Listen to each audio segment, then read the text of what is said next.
दोस्तों, प्रॉपर्टी के रिगार्डिंग हर घर परिवार में डिस्प्यूट होना आजकल के लिए आम बात हो गई है।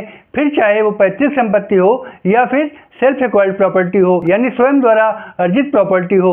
नमस्कार दोस्तों, मैं हूं आपका एडवोकेट विवेक पांडे और आप देख रहे हैं आपका अपना चैनल लीगल पोजर।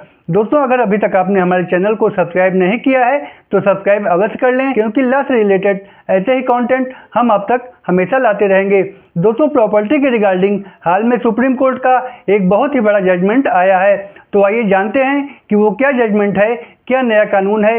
इससे पहले जानना जरूरी है कि एंसेस्ट्रल प्रॉपर्टी क्या है और सेल्फ एक्वायर्ड प्रॉपर्टी क्या है। दोस्तों, एंसेस्ट्रल प्रॉपर्टी वो प्रॉपर्टी होती है जो कि 4 पीढ़ियों से हमारे दादा परदादा से होते हुए आई है, और जो प्रॉपर्टी हम स्वयं की मेहनत और स्वयं के पैसों से बनाते हैं वो कहलाती है सेल्फ एक्वायर्ड प्रॉपर्टी। तो दोस्तों, जिस लेटेस्ट जजमेंट में सुप्रीम कोर्ट ने अपना फैसला सुनाया है वो है प्रशांत कुमार साहू वर्सेस चारुलता साहू, और जजमेंट डेट है 29 मार्च 2023, जो कि सुप्रीम कोर्ट की डिवीजन बेंच की जजमेंट है। दोस्तों, इस केस में एक व्यक्ति के पास काफ़ी सारी प्रॉपर्टी थी।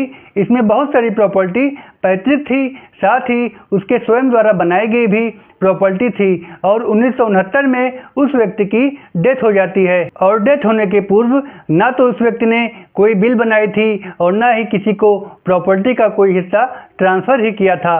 और उसकी डेथ के बाद उसके 3 लीगल हेयर थे, जिसमें एक लड़का और 2 लड़कियां थीं। आगे चलकर सन 1980 में उसकी एक लड़की चारुलता ने उस प्रॉपर्टी के रिगार्डिंग पार्टीशन का केस फाइल कर दिया कि इसमें मेरा जो हिस्सा है मुझे दिलवाया जाए, और ये केस फाइल किया सिविल कोर्ट में। तो सिविल कोर्ट ने अपना डिसीजन सुनाते हुए कहा कि जो लड़कियां हैं उनको एंसेस्ट्रल प्रॉपर्टी से 2/6 हिस्सा मिलेगा और सेल्फ एक्वायर्ड प्रॉपर्टी से 1/3 हिस्सा मिलेगा।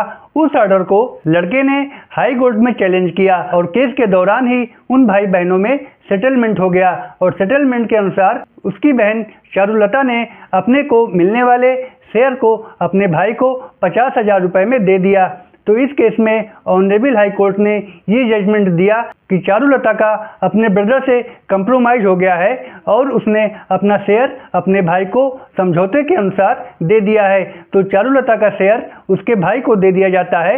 इस जजमेंट का चैलेंज करते हुए उसके भाई ने कहा कि हमारे बीच में जो कंप्रोमाइज हुई है उस कंप्रोमाइज बेस पर ही हमारी कंप्रोमाइज डिग्री पास कर दी जाए, और इस बात का चैलेंज उसने डिवीजन बेंच में किया, जिस पर डिवीजन बेंच ने ये कहते हुए उसकी एप्लीकेशन को डिसमिस कर दिया कि यहाँ पर कंप्रोमाइज डिग्री पास नहीं की जा सकती है। इस ऑर्डर का चैलेंज उसने ऑनरेबल सुप्रीम कोर्ट में किया, और इस पर सुप्रीम कोर्ट ने उसकी एप्लीकेशन को डिसमिस करते हुए कहा कि पार्टीशन के मामले में अगर केस पेंडिंग रहते हुए कंप्रोमाइज हो जाती है तो इसमें सबसे ज़रूरी है कि कंप्रोमाइज डीड पर सभी लीगल हेयर के साइन होने चाहिए। ऑनरेबल सुप्रीम कोर्ट ने कहा कि यहाँ पर जो कंप्रोमाइज हुई है वो केवल आपके और चारुलता के बीच में हुई है, इसमें सभी लीगल हेयर के साइन नहीं हैं।